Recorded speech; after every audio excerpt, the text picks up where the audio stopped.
Les soirs. Donc je suis en seconde. D'accord. Donc tous les soirs pour t'endormir, tu es obligé de fumer, sinon tu sors. Sinon je dors pas. T'as déjà essayé? Ah oui, c'est...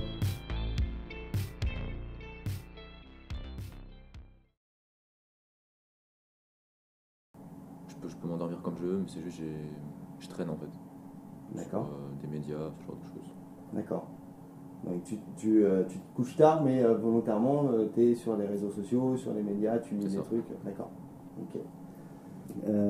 Est-ce que tu as identifié d'autres choses qui pour toi, suite à l'intervention, qui pour toi t'empêcheraient de dormir ou d'avoir un sommeil un peu plus de qualité? Je suis tout le temps sur mon téléphone, je regarde régulièrement des séries. Ça m'aide à m'endormir entre guillemets, parce qu'elle m'a appris que dormir avec des écrans, ça aidait pas spécialement à s'endormir, mais c'est ma seule manière de m'endormir. Donc ça doit peut-être être un des problèmes aussi. Il y a donc là beaucoup de travail à faire avec eux sur la connaissance de ce qu'ils font, de ce qu'ils croient être une aide à l'endormissement et qui est sans doute paradoxalement, ça les empêche ou ça les maintient, ça les empêche de s'endormir et ça les maintient éveillés. Donc il y a d'abord un versant, je dirais, éducationnel qui est encore manquant. Mais au-delà de ce versant éducationnel, on est frappé par le fait qu'ils se mettent au lit et ils attendent. Il n'y a pas de préparation au sommeil. Et ça, c'est quelque chose qui est important à cet âge, c'est de faire une coupure entre ce qui est la vie active et ce qui va être le sommeil, dont on sait que physiologiquement, il va avoir du mal à être généré.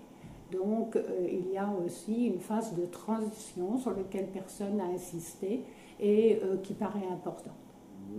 J'ai une télé dans ma chambre, je regarde la télé. Souvent, j'essaie de mettre des minuteurs sur ma télé pour qu'elle s'éteigne toute seule. Je la rallume après. Si j'arrive pas à dormir. D'accord. Donc tu regardes la télé pour t'endormir. Ouais. T'arrives pas à dormir, elle s'éteint, et du coup tu la rallumes. C'est ça. C'est ça. D'accord. Quand je rentre chez moi, je joue à l'ordinateur et vu que je fais un travail à part, je fais un travail sur l'informatique, ça prend une part de mon temps. D'accord. Tu fais quoi? Tu regardes ton téléphone, un bouquin? Soit je suis sur mon ordinateur, soit sur mon téléphone, ça dépend. D'accord. Okay. Je veux dire que chacun doit trouver dans sa vie une façon de s'endormir, du plus jeune âge jusqu'aux adultes, où certains ont besoin de trouver quelque chose à s'endormir. À l'adolescence, c'est particulièrement vrai, mais regarder un film, c'est quelque chose qui a, par l'apport, par l'histoire même, quelque chose d'éveillant. Et d'ailleurs, ça le montre, puisque une fois qu'ils ont regardé, ils regardent surtout des séries, et une fois qu'ils ont regardé un film, ils ont envie de regarder le suivant, la série suivante.